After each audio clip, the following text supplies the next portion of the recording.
yung kung ano yung mga naging experience ko sa vlogging, kung ano yung mga nangyari sa vlogging. Gusto ko lang sagutin para alam nila na hindi lang puro diwata ang laman ng content ko. Lahat ng content ko, kaya nga sabi nga nila dun, all around po ako. All around. Ibig sabihin na all around, alam niyo naman yung all around, from the word all around.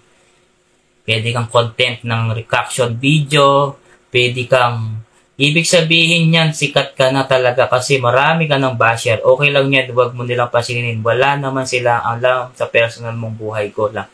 Oo, tama naman. Tita, di naman ako, kumbaga gusto ko lang sagutin. Sabi ko nga sa kanila, sige, i-bash nyo ako, walang problema. Kahit i-bash nyo ako na marami, gusto kong sumikat eh. Kasi hindi naman ako sumisikat sa amin, sa Tarlac eh. Sige, pasikatin nyo ako, walang problema. Siguraduhin yung sisikat ako sa amin ha, sa Tarlac ha. Kasi hindi ako pinapansin sa Tarlac. Pasikatin mo ako sa Tarlac.